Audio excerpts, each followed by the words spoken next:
This section is on variables and assignment. So what is a variable? A variable is a name for a location in memory that holds a value. Okay, so all we're thinking about is allocating some space to hold some type of value for the variable that we declare.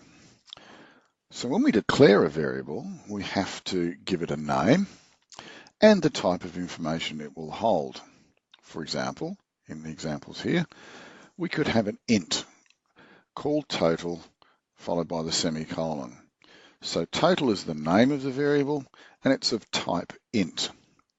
So we can do it one on a line, or if we've got several variables, all of type int, we can type int and then a comma separated list of all of the variable names that we require to be of type int. So count, temp, and result are all of type int.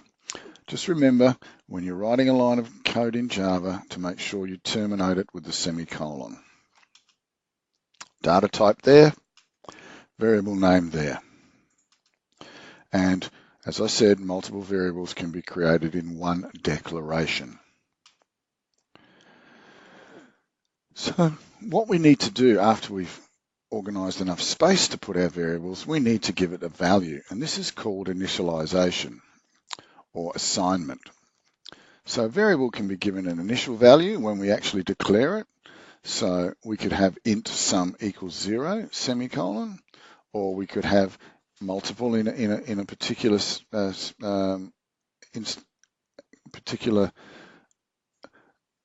declaration, as in int base equals 32, comma max equals 149. And as we saw in the previous slide, base and max would both be of type int, but the values can be different, 32 and 149 in this example. So once we've set these up and we've given some values, when you use this variable name in your program, it's going to be using the current value that is assigned to that variable. If you have a look at pianokeys.java, you'll see how this works. So now we've initialized it, what happens if I want to actually change the value of a variable? Well, this is using the equal sign, and it's called the assignment operator. Okay, so in our previous slide, we had total equals some value. Now we want to reassign total using the value 55. So it's as simple as saying total equals 55, semicolon. So any value that was in total is overwritten, and the new value on the right-hand side of our assignment statement is the one that is used. Clearly, you can only assign values to variables that are consistent with the variable's declared type. I, for instance, could not assign a string, a literal string, to the variable total because total is of type int. If you have a look at geometry.java, you'll see examples of this.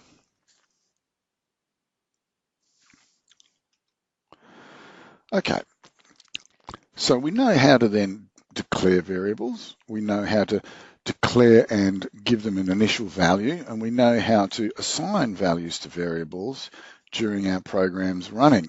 So what happens if I want to have something that is never going to change throughout the whole program so that I can use it with impunity, and rather than putting literal values in everywhere, I can create what's called a constant. Similar to a variable, the only thing is that you cannot change its value once you have given it one. So once you've given it a value, that value will be in existence for the whole time the program is running.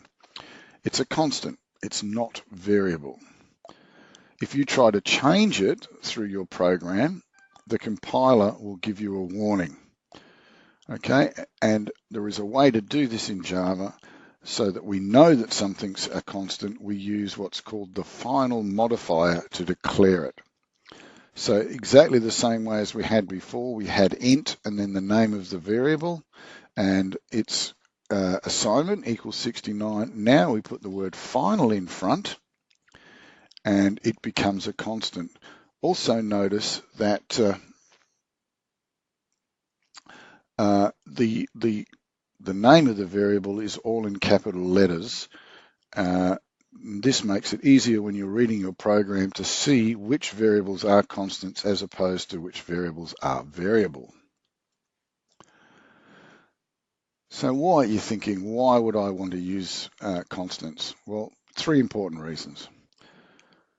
First, they give you some meaning, unclear literal values in a program. If you've got something that, a variable that means 250 rather than putting in 250 everywhere where it's not clear what that might mean, you could actually declare a constant called max load, and every time you needed to use 250, you could use max load instead, and it makes your program easier to read.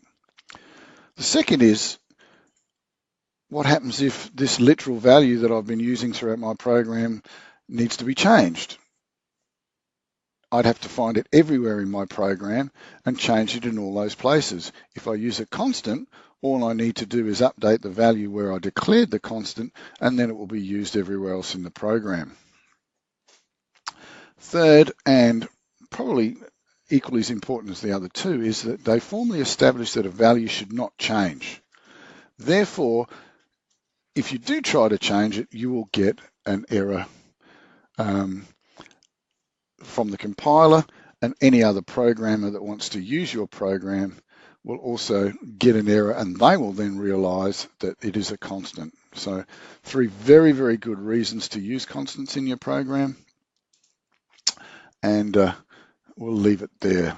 The next section will be on primitive data types, and we'll move to that in a minute.